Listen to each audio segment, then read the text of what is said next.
Hi everyone, I hope that you are all well and had really lovely and restful Easter breaks. Today I'm going to be doing another video for you of an essay that you can be doing at home, and I thought it would be worth us doing a poetry anthology question today. So that would be if you were sitting the English Literature Component 1 exam, which is the same one that has the Shakespeare in. The poetry anthology section of the exam has two questions. So one is based on a poem that they give you, which is what we're going to be doing today. And then the second question is you choosing another poem to compare that to. And that will be in the next video that I do. So there's no comparison today. It will just be an analysis of a poem that I've chosen. And the poem that I've chosen from the anthology is Afternoons by Philip Larkin. Do not worry if you cannot remember anything about this poem or even remember it even existed, even though you should, because you should have been revising, but it's okay, because we'll go over it together again today, and we'll go over all the context and look at it in detail together. So if this was the one that came up in your exam, the question might be, in this poem, Larkin explores ideas about time. Write about the ways in which Larkin presents time in this poem. And it's a 15-mark question. This is the much shorter question that you should only spend about 20 minutes on, so it shouldn't take you too long to actually write this essay.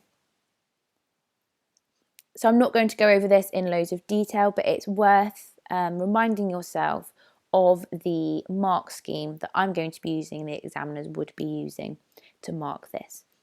So if I were you, I would pause it here and just have a glance over at the AO1, AO2 and AO3 and the differences. But just to remind you that it's really important to be including that AO3 in your answers. That's the context. Yes, you need to be making points and analysing quotes and including subject terminology. You also need to be including context in this analysis. But don't worry, we're going to be revising that together now. But like I said, pause this, have a glance through, make sure you're comfortable with the mark scheme before you answer. Okay, so what I'm going to do is read the poem to you and then have a bit of a discussion about well, I suppose it's not really a discussion if it's just me sat on my own. But I'll go over what the poem's actually about, and then we'll go into some deeper analysis. Okay, Afternoons by Philip Larkin. Summer is fading. The leaves fall in ones and twos from trees bordering the new recreation ground. In the hollows of afternoons, young mothers assemble at swing and sandpit, setting free their children. Behind them, at intervals, stand husbands in skilled trades, an estate full of washing, and the albums lettered Our Wedding, lying near the television. Before them, the wind is ruining their courting places, that are still courting places, but the lovers are all in school. And their children, so intent on finding more unripe acorns, expect to be taken home. Their beauty has thickened. Something is pushing them to the side of their own lives. So, like I said, we read this poem, I think we read it in year 10, so it was ages ago that we read it. But just a reminder, this is the poem which is about the mothers in the 1960s who take their children to the play park. And it's an observational poem, so the poet has watched these mothers do this and is writing about the sadness that he felt when watching these mothers and how these mothers might be trapped in these lives of looking after their families, looking after their children, and that's all that they have in their life now, is taking their children to the park, taking them home and getting on with their jobs. And we're going over a bit of context and how that can support our understanding of the poem. So, like I said, this is a poem written by Philip Larkin. He was an English poet, novelist and librarian between 1922 and 1985. So he's still considered one of the modern poets in the anthology. I know it's hard to believe, but he's one of the more modern ones because he was writing just in the century before ours. Larkin was homeschooled until he was 8, and because of this, he didn't have that many close friends or relationships in the early stage of his life. So that could be why he has this more dark poetry writing style. He was generally quite unsuccessful in love, so he wasn't very popular in relationships. He didn't really have that many relationships, although at one point he managed to have 3 all at the same time. So it's debated that he was potentially a little bit sexist. Obviously, he's from a time before ours, and there was more inequality between men and women then. So I don't think he'd have been the only person to be considered that at the time. But that could reflect in his poems as well, this underlying sexism. However, he was a really, really popular poet, and people loved his poetry and really respected him for his poetry. He was offered Poet Laureate in 1984, which is that sort of biggest award you can ever have in poetry. But he declined it because he didn't write poems to be famous. He didn't want fame. He just wrote poems because that's what he enjoyed doing. His poems are observational and focus on everyday life and relationships. So they're about real life situations. He observes people and observes groups of people and then writes poems about them. However, they do tend to take quite a negative and miserable tone. So he doesn't observe things and write about the joys of life. He observes them to find the negatives and then writes his poems about them. That's what his poems are considered. And this is one of them. A little bit more on context. Like I said, Larkin was writing poems sort of 50 odd years ago. And Afternoons is a poem set and written in the 1960s. And one big change between 1960s and now is gender roles and attitudes towards women, and how women were expected to stay at home and look after their children, and it's the men that went out to work and brought home the money. That was the stereotypical roles of the time. Something also worth knowing is that in England during the 1960s, the government wanted to get rid of loads of rundown housing, and they wanted to replace it with modern estates and big green spaces and all these lovely new houses. So a lot of families were grouped together in these brand new estates that were supposed to be wonderful with all these lovely green spaces, but old housing was knocked down. So I'm not going to go over every single point from the poem, partly because it's only a 15-mark question, so you wouldn't have time to talk about everything anyway. But also it's better to focus in more detail on 3 or 4 points in your analysis. So I'm going to go over 4. For your answer, I want you to write about at least 3, but that can be the ones that we go over now or ones that you find yourself. It's completely up to you. But these are just 4 points that I think link really nicely to this theme of time. Because remember, we're talking about Larkin's focus on time in the poem. So the first point that I thought we could focus on is right from the very start of the poem, where he writes, "Summer is fading, the leaves fall in ones and twos." So I've said that the summer here could represent, happiness in these mothers' lives. Remember, this poem's about these mothers and their family life and taking their children to the park every day. And the summer could represent a happy time in their life. It could be a metaphor for happiness. However, it's followed by the verb fading, so the doing word fading, which could imply that their happiness or a happy time in their life is coming to an end. That could be their youth, and that now they have a family, they don't have that anymore, and that they are now dominated by the jobs that they have to do and looking after their children.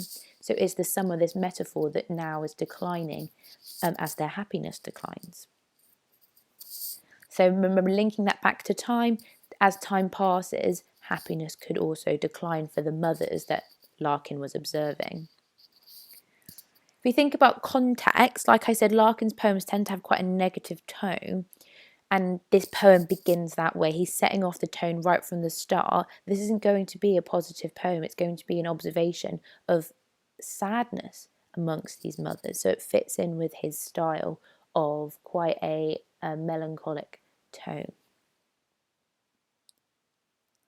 I've also highlighted the falls in ones and twos. This could suggest that this decline in the mother's happiness and then becoming more unhappy with their lives is something really gradual and maybe even unnoticeable, something really subtle that happens over time. As like leaves fall, you wouldn't notice every single leaf fall out at the same time. They fall in ones and twos. So maybe that's the same for mothers. They're not all of a sudden really unhappy in life. It's something that happens over time, and that's something that Larkin has observed, is that over time these mothers start to lose that spark in their happiness. And it sort of adds to that tone overall. Is life getting in the way for these mothers so they can't have the happiness that they had before? Jolly start.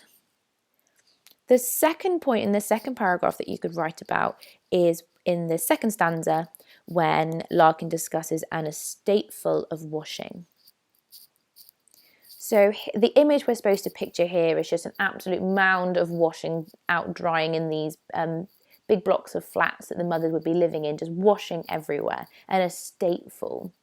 This is a hyperbole, so this is really exaggerated, and it's supposed to be metaphorical, suggesting that the jobs that women have to do and the roles that they have to take part in are never ending. There's just a constant amount of work that these mothers have to do day in, day out. And no matter how much time passes, that's all that they'll have to do, is these really domesticated jobs at home. There's nothing else for them. It's looking after the kids and then doing their jobs at home. So that hyperbole, an estate full of washing, is emphasising that that's what mothers have in their lives. That's what their lives are dominated by. The fact that Larkin has focused on washing for the mothers shows that that's what the women's jobs were at the time. That's what they were associated with. So it's nothing else that they were doing at home that he's focused on, really. It's the washing. The men are out doing the work. That's what women are defined by, as these domestic jobs at home. If we link that to context, well, that was the role of women in the 1960s. That was the typical. And maybe Larkin's just mentioning this either because, well, that's what women have to do, but is he saying that that shouldn't be all they have in their lives? It shouldn't be they have an estate full of washing, just a mound of washing to do all the time. Should there be more to their lives?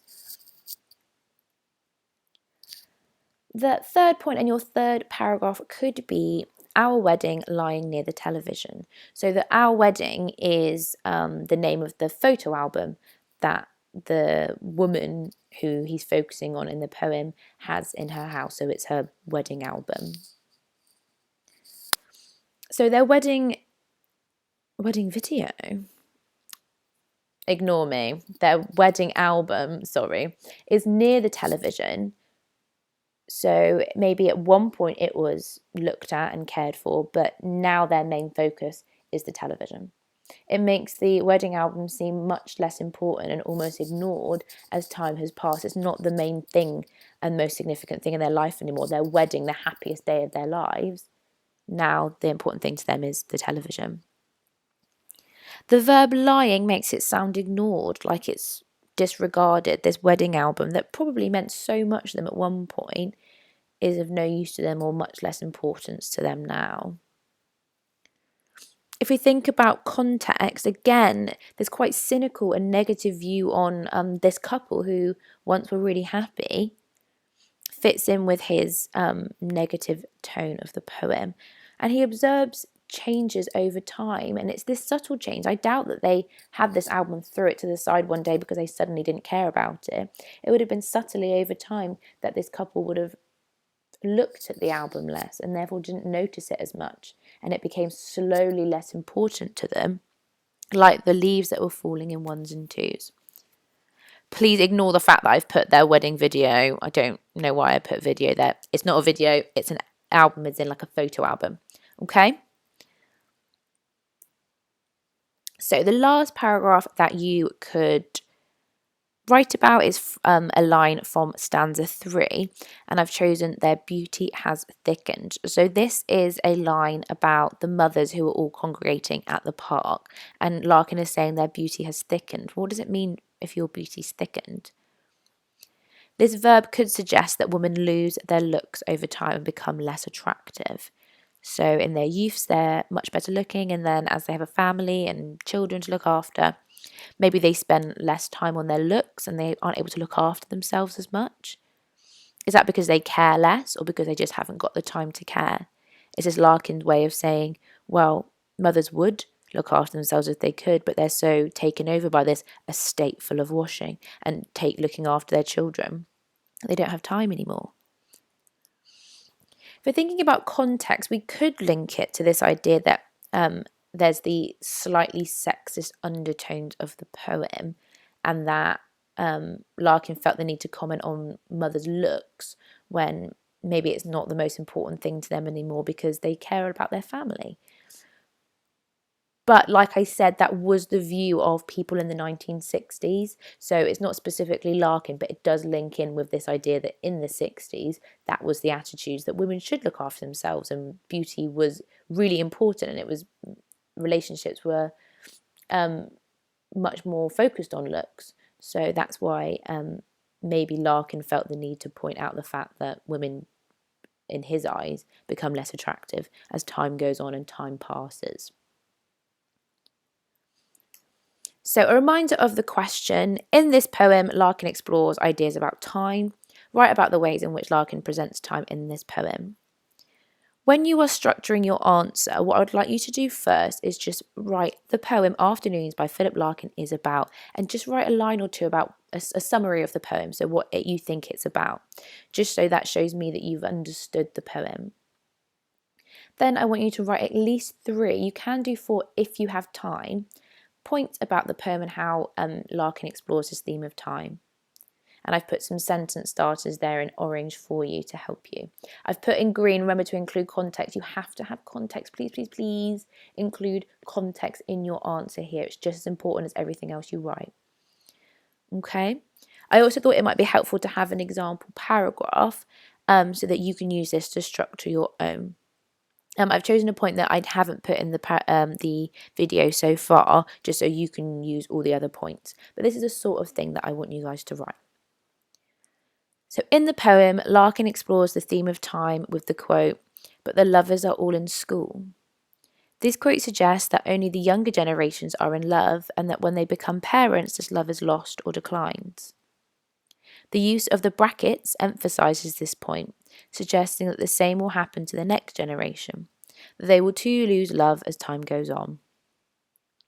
Larkin did not have many close relationships as a youth, which could be the reason behind his cynical, so his negative, attitudes towards young love. Therefore, this quote links to the theme of time because it shows that, over time, and after having a family, Larkin believes couples lose love for each other. So I've included a quote from the poem.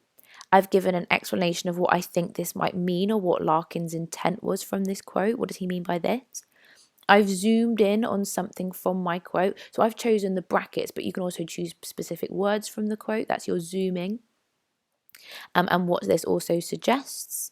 I've got my context. So Larkin did not have many close relationships as my context. And I've also, at the end, linked back to the question and this theme of time, Okay, so use this as a way of structuring your own paragraphs, and I want an introduction, so what's the poem actually about, and then at least 3 paragraphs, but try and time yourselves and do that in the 20 minutes.